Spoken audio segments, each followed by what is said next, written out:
Si on pouvait reculer dans le temps oui. puis aller te voir, la petite fille de 5-6 ans Oui. qui était à la maison, Oui. qu'est-ce que tu lui dirais, cette petite fille-là? Qu'est-ce qu'elle aurait aimé entendre? Oh mon Dieu, Sylvain. Je lui dirais que malgré ce qui est arrivé quand elle avait 4 ans, elle est encore pure. Puis qu'elle a le droit d'être exactement ce qu'elle est, elle. Que ça n'a pas changé son âme.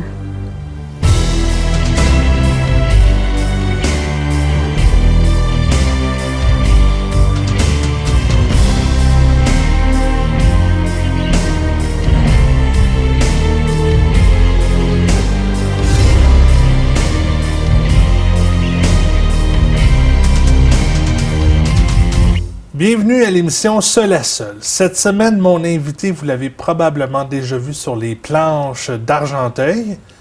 Une comédienne, une actrice, une animatrice sur nos ondes également.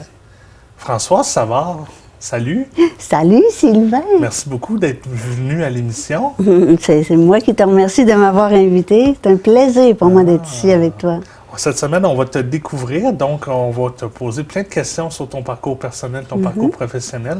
D'abord, toi, tu n'es pas native d'Argenteuil, tu es d'adoption dans notre région. Oui. C'est arrivé comment, ça, ton arrivée ici?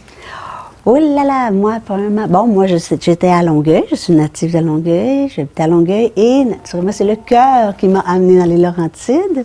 J'avais rencontré quelqu'un qui habitait à Mirabel. Et bon, c'était plus facile que moi, je m'en viens dans Mirabel, alors je me suis emmenée. Et puis aussi, ben là, pour mon travail, parce que je travaillais à l'Hydro-Québec, j'ai pu, à cette époque-là, je travaillais à Châteauguay. Et là, j'ai pu me faire transférer ici. Et je me suis emmenée travailler à La Chute. Et puis, moi, j'ai adoré la région ici. Et ben, naturellement, l'histoire d'amour s'est achevée un jour, mais moi, j'ai quand même décidé de rester. Premièrement, je travaillais toujours à La Chute, puis j'aimais ça. Et puis un jour, j'étais allée travailler, j'étais allée faire un job au Lac-Louisa, parce que bon, je travaillais sur la route, hein. Puis j'ai été faire un job au Lac-Louisa, et puis là, j'en avais une à faire à Gore, et j'ai pris le chemin du paradis et j'ai vu une petite maison sur le bord d'un lac qui était à vendre par le propriétaire. Oh! J'ai eu un coup de foudre, j'ai acheté la petite maison, j'ai adoré ça. Et ensuite, j'ai pris ma retraite. Et puis, j'aurais pu m'en retourner sur la rive sud. Mais non, j'ai décidé de rester ici parce que j'étais toute seule, j'étais célibataire, moi. Mais j'étais tellement bien dans le bois, sur le bord du petit lac, tout ça, là. C'est comme ça que je me suis emmenée dans la région. Tu sais, mon parcours professionnel, c'est pas bien compliqué. J'ai travaillé 33 années à l'Hydro-Québec. Ben oui. Qu'est-ce que tu faisais à Hydro? Oh, en dernier, mes 17 dernières années, j'ai fini ma carrière, j'étais, on appelait ça estimateur. Je faisais monter des réseaux électriques. C'est moi qui faisais l'ingénierie du réseau. Les clients qui n'avaient pas d'électricité, qui n'avaient pas de poteau, qui n'avaient pas de réseau, où ils bâtissaient, mettons, tu te construis un chalet, puis il n'y avait pas de réseau.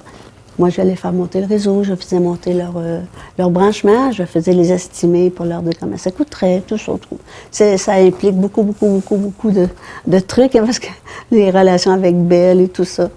Et puis, c'est ça que je faisais, ici, à La Chute. C'est drôle quand tu dis en dernier, les 17 dernières années Oui. de ma vie.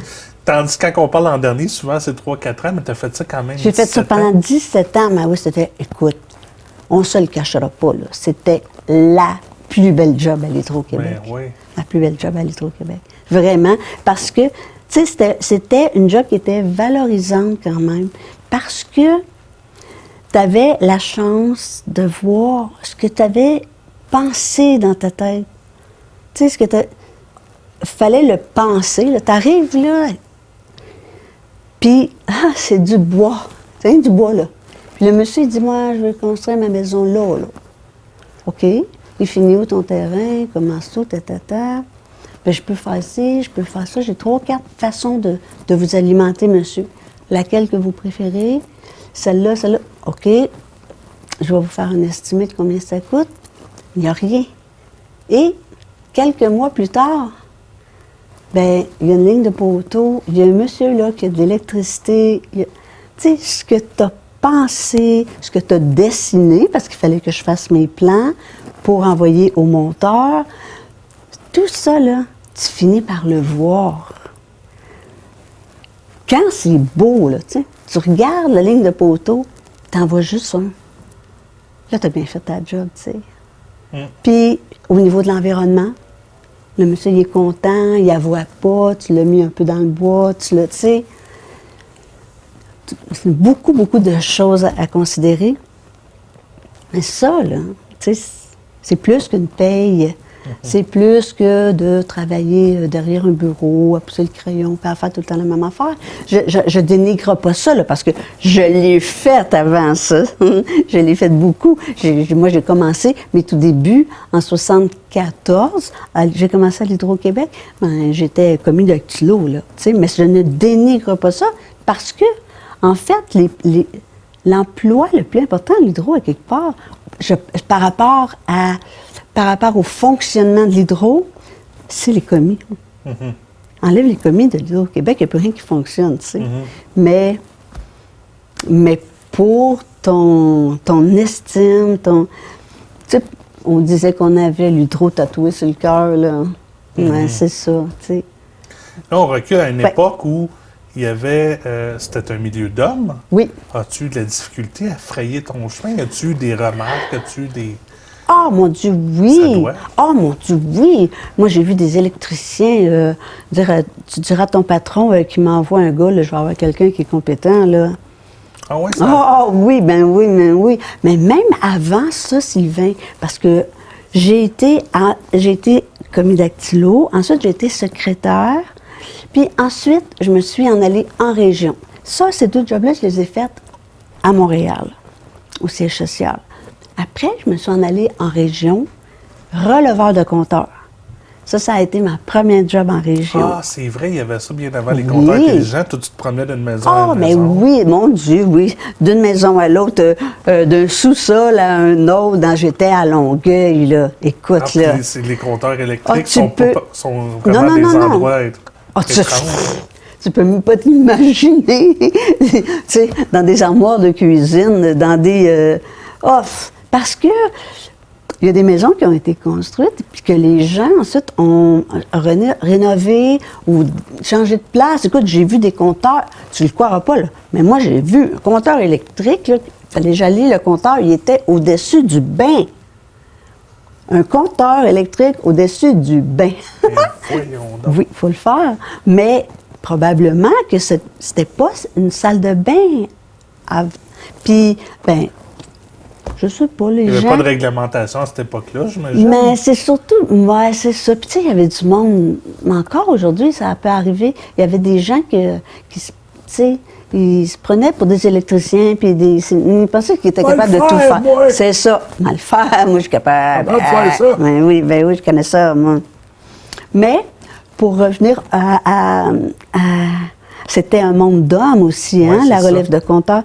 Et, mais je te dirais... Oui, ça aussi, j'en ai entendu de toutes les couleurs. Ça n'a pas de bon. Mais c'est majoritairement des femmes. C'était des femmes qui nous faisaient des commentaires négatifs. J'aurais pas cru ça. T'aurais pas cru ça, non, hein? Oh oui, oh oui. C'était des femmes. Naturellement que j'ai eu des hommes qui ont fait des commentaires que je répéterai pas parce que c'est trop vulgaire, là. Okay? J'ai eu des commentaires très vulgaires, là. Mais j'ai jamais eu peur, par exemple. Mais parce qu'on rentrait un peu partout. Moi, j'ai eu peur. J'ai eu peur des souris, des rats. Oh là là là. Parce les que chiens. Oh, les chiens, mais ça, c'est ça. Moi, là, avant d'être releveur de compteur, j'avais pas peur des chiens. Hein. Mais c'est depuis que j'ai lu des compteurs de l'hydro que j'ai peur des chiens. Parce que je me suis fait sauter dessus 3 fois. J'ai déjà eu ce bras-là dans la gueule d'un malamute. Oh, mon Dieu. Puis là, la madame, tu sais, elle n'avait pas beaucoup de contrôle sur son chien, mais il a juste fait ça. Je comprends pas, mon Puis chien, il l'a d'habitude, il est correct. Puis elle était là. Fais rien, la madame, là. Elle est fine, la madame, là. Elle est fine. Lâche la madame, lâche la madame. Non, ça La marche madame pas de était même. toute trempe, là, puis vas-tu me lâcher, tu sais. Mais j'ai vu des madames aussi, là. Excusez, des madames. Ça peut être des messieurs, là. On peut, mais bref, à cette époque-là, c'était des madames, généralement, qui étaient à la maison, hein. Ouais. Puis, mais j'ai eu des madames ouvrir la porte de la maison, puis laisser sortir le chien, pendant que toi, t'es dans le cour, là, en train de lire le compteur. Écoute, une chance, c'était en hiver, moi, je mettais toujours un manteau. J'avais un manteau plus grand pour pouvoir mettre 3-4 épaisseurs, hein. Ils m'ont pogné le bras parce que le réflexe que j'avais, c'était de mettre mon bras devant mon visage. J'avais tellement peur qu'il me saute au visage. Puis c'était un berger allemand. Ouais. J'oublierai jamais ces affaires-là, hein. Il m'a soigné, là. Il pesait 90 livres. Il me soignait, là. La madame, elle sort dehors. Oh mon Dieu, oh mon Dieu. Quand il venait à bout de me lâcher, là, j'ai dit, madame, pourquoi vous avez ouvert la porte? Ben, mon chien jappait. Mais oui, mon chien jappait. Elle dit, mais moi, je savais pas c'était qui était dans le cour. Fermez votre clôture pour qu'on sonne, que vous nous ouvriez la porte de la clôture. Tu sais, faites de quoi? Mais je dis, madame, ça aurait pu être un enfant qui soit dans votre cour. Mais, tu sais, il y a des gens, ils sont pas logiques. Pas... Tu sais, on Écoute, parle- il y a des chiens attachés après le mât du compteur électrique, là, tu sais. Ça, on peut mettre ça sur le dos de la mentalité de l'époque, mais Oui. encore Encore aujourd'hui. aujourd'hui, c'est pareil.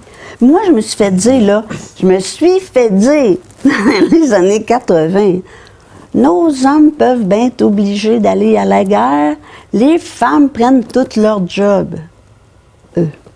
Quelle guerre, madame? Tu sais, non, elle était... Mais c'est des femmes. Oh non, pas une femme qui va venir lire les compteurs. Puis, il y a un monsieur, lui, c'est un monsieur qui m'a demandé, quand il m'a vu, il a dit, vous êtes capable de faire ça, vous? J'ai failli lui dire, non, d'habitude, je lave les planchers, mais il n'y avait personne de disponible. Mais, puis tu sais, un monsieur qui avait l'air d'un homme d'affaires, en habit, tout ça, qui me pose une question aussi stupide que ça, je viens lire votre compteur, puis qui me dit, vous êtes capable de faire ça, vous? Mais là, il m'enverrait pas méprisant, ici, ça. monsieur. Ah, c'est méprisant, mais écoute, à cette époque-là, écoute. Ben, mais par contre, j'ai eu des hommes qui m'ont dit, « Oh, wow, c'est donc mais le fun, une petite madame qui vient lire le compteur content. » Puis des madames aussi. « Ah, hey, ça, c'est le fun. Enfin, les femmes, ils prennent leur place, tu sais. Mais je me suis aussi fait dire, « Ah, vous remplacez votre mari pendant ses vacances. » Je te jure, je me fais dire des affaires comme c'est trop drôle. C'est drôle. Tout ce que tu peux te faire dire, ça, ou en plein hiver, tu sais, c'est l'hiver. Là. Grosse tempête de neige, là, puis à chaque fois que tu sors du drive-way, il faut que tu fasses attention parce que tu vois rien. Il peut venir une auto, tu sais, puis qui ne te verra pas. Là, tu sonnes la porte. Tu as l'air d'un bonhomme de neige tellement que tu es en neige. La madame, elle rouvre la porte, elle dit, « Hey, méchante température, hein? Hey, ça, c'est pas drôle pour les facteurs. » Ben oui. Le facteur, lui, là, messieurs les facteurs, ou mesdames les facteurs, en tout cas, on s'entend que les facteurs, ils passent en avant, puis la boîte à mal, puis ils retournent. Hein? Puis si t'as pas, on le sait, si t'as pas déneigé, ils ne mettront pas ta main. Ouais, maintenant, c'est sûr que. Bon. Ouais. Ben, à cette époque-là, c'est vrai que. Sauf que les facteurs, ils vont pas dans le cour en arrière.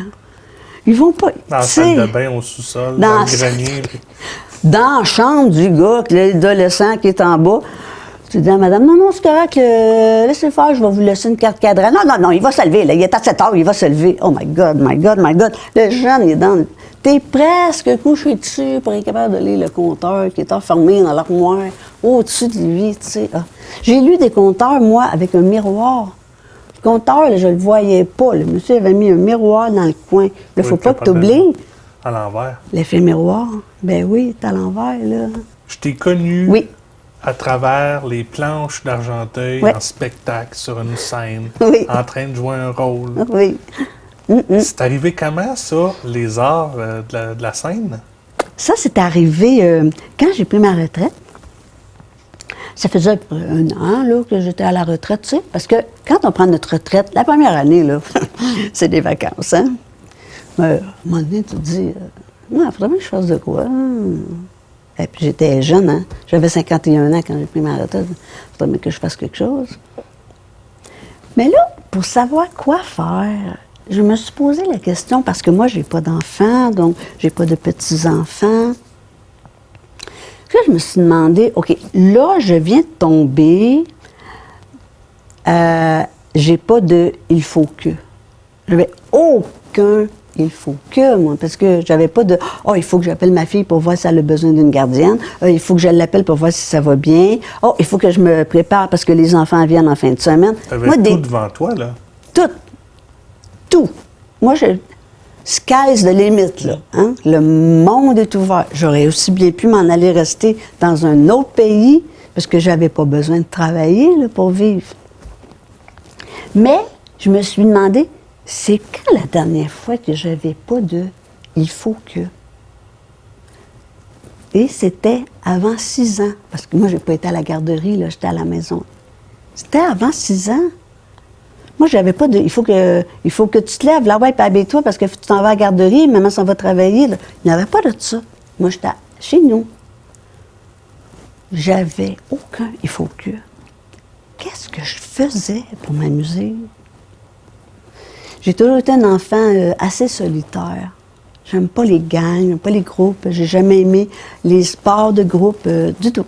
J'avais mon ami Alain, qui habitait à côté de chez nous. On est venus au monde la même année, l'un à côté de l'autre, puis on a grandi ensemble.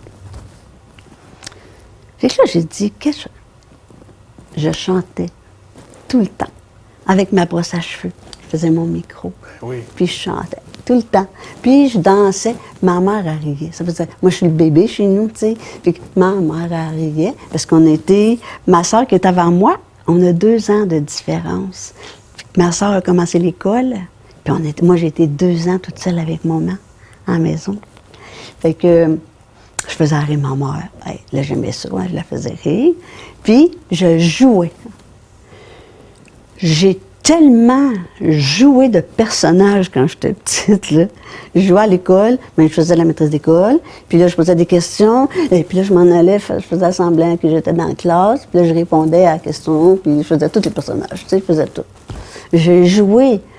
Oh mon Dieu, que j'ai joué. Mon frère avait une enregistreuse à bobine, là.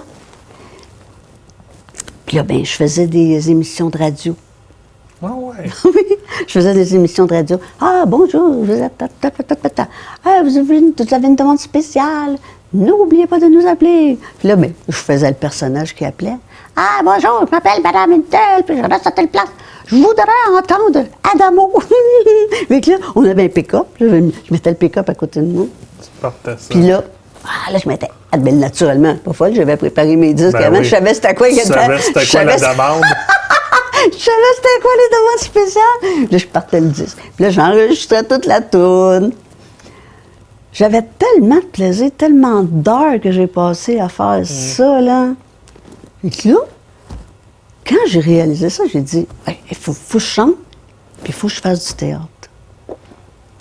Puis à l'école, à chaque fois qu'il y avait des petits spectacles ou des affaires, bien, tout le temps, il me prenait tout le temps. J'ai gagné des concours oratoires aussi. J'ai gagné 2, 3 fois des concours oratoires. Puis, tu sais, c'est en moi. J'ai pas de mérite. Moi, j'ai pas travaillé fort pour être capable de faire ça. Inné. C'est inné, exactement. Ben, pas le chant, on s'entend, mais... Fait que là, je me suis mis à regarder le journal local, le régional, puis là, l'Argenteuil. Puis à un moment donné, j'ai vu Émiole qui qui recrutait des choristes. Fait que, ben, j'ai appelé, puis là, elle m'a dit, ben venez, c'était le soir, les auditions. Fait que j'ai été auditionnée pour eux autres. Puis là, ils m'ont pris. Puis tu vois, j'ai été...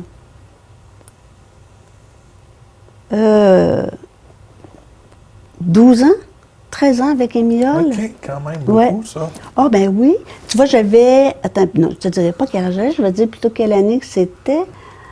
2008 que j'ai commencé à chanter avec Émile. Puis, ben, j'ai arrêté en 2019 là, avec la pandémie. Ça fait combien de temps que tu as fait l'amour? Pourquoi tu me demandes ça? Parce que tu es vraiment de mauvaise foi. De mauvaise foi? On dirait que tu es un peu jalouse. Jalouse? Un peu. Tu veux que je te le dise pourquoi que ça fait longtemps que j'ai pas fait l'amour avec un gars? Oui. C'est parce que j'attends celui qui va avoir le guts de venir me voir puis de me dire en pleine face, j'ai vraiment envie de faire l'amour avec toi. Et là, le théâtre, écoute, ça, c'est Madame Bourgault, là. Ouais. Ça, j'en dois une. Parce que, à un moment donné, encore dans le journal local, je regardais, puis là, d'un coup, j'ai vu, il y avait une grande page, puis c'était marqué « Les adultes aussi ont le droit de s'amuser ». Puis il dit, vous avez envie de faire du théâtre ou de l'improvisation, présentez-vous au Bistrot du Temps, dans le temps qui était sur Béthanie, Oui, oui. un dimanche matin. Fait que là, j'ai dit, il faut que j'aille là. Mais moi, je connaissais zéro puis une barre personne ici à la Chute, là. Je connaissais personne. Avant d'embarquer avec Émiole, je connaissais personne. J'avais que travaillé, moi, à la Chute. Fait que là, même si j'habitais à Wentworth, tu sais, de toute façon, je n'avais pas le temps de faire des connaissances parce que je travaillais tout le temps. Puis, fait que là, je me suis en allée là et j'étais dans mon auto. Puis, tu sais, moi, là, j'avais comme, je manquais beaucoup de confiance en moi. Puis j'étais même pas capable d'aller manger au restaurant toute seule tellement j'étais trop gênée. Là, j'ai dit, mon Dieu, il faut que je rentre là, il faut que je rentre là. Puis je me doutais bien qu'il y aurait tout du monde qui se connaît, là, tu sais. Mais je voulais tellement jouer que j'ai ouvert la porte, j'ai rentré, puis c'est comme ça que ça a commencé. Tu vois, si c'était pas ça, tu serais pas à l'émission aujourd'hui, Non. on ne jaserait pas ensemble. On ne jaserait pas ensemble. T'imagines ça? Ouais. Ouais. Non, Hey. il faut écouter. Quand ça vient d'ici, Ouais. là, il faut le faire, il faut écouter ça. Puis garde, j'ai fait 15 ans que je joue au théâtre, là. Ah oui. Ça t'a amené à faire une émission sur nos ondes, Oui. une émission pour enfants, parce Oui. que tu aimes parler à des enfants. Ah, j'adore ça. Parce que tu as aussi, tu sais, la vie La Brigade du Ouais, Con. exactement. Ça t'a amené à faire ces émissions-là. Oui, ici. aussi. Oui, Parle-moi de absolument. ton expérience, de cette émission-là, de ce format-là où Ici. tu devais t'adresser à une caméra. Bien, la caméra, pour moi, c'est pas une caméra. C'est un enfant qui est là. Ouais. C'est pas une caméra. C'est ça. J'adore. Mais j'adore les enfants. J'aime tellement ça, là. Surtout. Puis, tu sais, j'en ai pas. Fait que ça remplace un peu ce que j'ai pas eu. Puis, en même temps, ben, tu sais, je me dis, je suis chanceuse parce que moi, mes enfants, ils vieillissent pas. Parce que je fais tout le temps, comme avec la Brigade du Compte, je fais tout le temps des prématernelles, maternelles, première année. Puis quand je vais dans des garderies, ben c'est pareil, ils sont encore plus petits que ça, tu sais. Mais je recommence toujours ces années-là. Mes enfants, moi, ils vieillissent pas. Puis c'est le plus bel âge. Ils sont adorables à cet âge-là. Hein? Ils sont tellement spontanés. C'est ça que j'aime aussi avec les enfants, parce que eux autres, là, c'est vrai. C'est pas... Ils te font pas à croire qu'ils aiment ça. S'ils n'aiment pas ça, tu le sais. Tu le d'avance. sais. Puis s'ils aiment ça, tu le sais aussi. Puis quand tu les croises après, puis qu'ils te reconnaissent, s'ils t'ont aimé, tu le sais aussi. Hein, c'est vraiment le fun. Mais qu'est-ce qui m'a amené à faire des émissions ici? C'est la pandémie. Pour moi, la pandémie, ça a été, je te dirais, encore là, une des plus belles choses qui est arrivée dans ma vie. Tu sais, des fois, ce qui est négatif, ça peut t'amener énormément de positif. Ça peut t'amener encore plus loin. C'est parce que je disais justement à ma soeur que je m'ennuyais d'aller dans les classes faire la grenouille avec les enfants. Puis là, c'est ma soeur qui me dit, « Non, mais François, pourquoi tu t'en écris pas des histoires? Pourquoi t'en fais? Va à la TVC d'Argenteuil, là, t'as une TV, là, communautaire. Vas-y, va leur proposer ça, une émission pour les enfants. » Là, je dis, ben voyons, je peux pas faire ça, moi. Non, ben oui, t'es capable de faire ça, voyons. Non, Ça mijoté. Ben ouais, pourquoi pas, tu sais. On avait fait les fables à la Françoise parce que je cherchais des histoires, mais tu sais, il fallait tout le temps payer les droits d'auteur. Ouais. Mais les fables à La Fontaine, ils sont libres de tout droit d'auteur. Et tu les adaptais un peu? Beaucoup, Ouais, un peu beaucoup. Ben oui, parce que les fables à La Fontaine, à cette époque-là, là, je te dis que c'est un peu, excusez l'expression, mais dark un peu. Ouais, tu sais, ouais. c'est même violent, des mots. Non. Puis c'est violent, des fois, tu sais, ses conclusions, lui, de ses fables, puis tout ça. Oui, je ne sais pas pour dire des affaires comme ça aux enfants. Mais j'avais une base pour écrire une histoire. Ce qui est le fun avec l'émission, c'est que je me permets de poser des questions à mon invité sans tabou, sans filtre. Et mes invités sont toujours libres de répondre ou pas. Mais je sais qu'il y a des gens à la maison qui nous écoutent parler depuis tantôt. Tu n'as pas d'enfant. C'est-tu quelque chose que tu aurais aimé avoir, ça? Ben oui, tu sais bien, moi, là, quand j'étais jeune, ce que je voulais dans la vie, mon rêve, c'était d'avoir beaucoup d'enfants, une maison à la campagne, un chien, un chat, puis rester à la maison avec mes enfants, puis faire à manger, puis une vie d'autrefois, tu sais. C'est ça que je voulais. Mais c'est pas ça que j'ai eu. Du tout! Complètement pas ça. Mais bon, c'était pas de ma faute non plus. Qu'est-ce que tu veux? J'avais une maladie, puis ils ont été obligés de m'opérer. J'avais 27 ans. Puis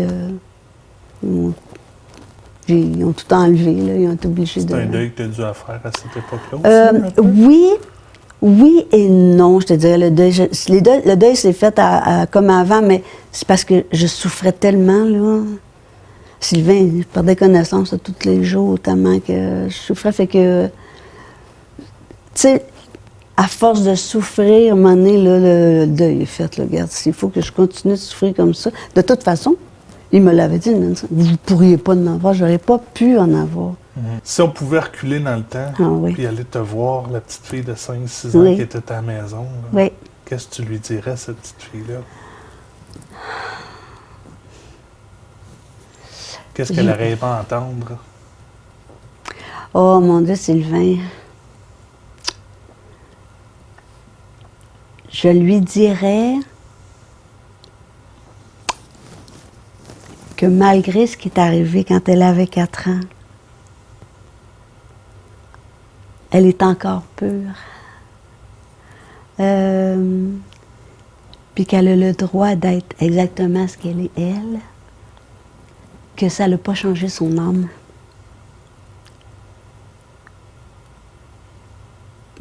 Puis de pas gâcher sa vie à cause de ça. Je pense qu'intérieurement, la petite fille de 6 ans, elle a continué malgré tout, puis tu l'as pas gâché ta vie. Non. Ben, j'ai une tabarouette de belle vie, puis que je l'aime, puis que, bon, ça a l'air prétentieux de dire ça, mais maintenant, j'aime la personne que je suis devenue. Ben, c'est parce que j'ai eu le courage de retourner dans des moments difficiles, douloureux. Pour défaire ces barrières. Exactement. Des beaux messages. François, c'était un plaisir de te recevoir sur mon plateau aujourd'hui. Écoute, quel bonheur d'être avec toi. Ça m'a fait du bien de te parler et de raconter à travers ces questions de l'émission. Et tu connais le concept. Ben oui. Merci beaucoup. Non, vraiment. Je te remercie infiniment, Sylvain. Vraiment. Moi, ça me fait toujours du bien de parler de parler vrai, tu sais. Merci encore. Merci. On se retrouve la semaine prochaine pour une autre émission de Seul à Seul.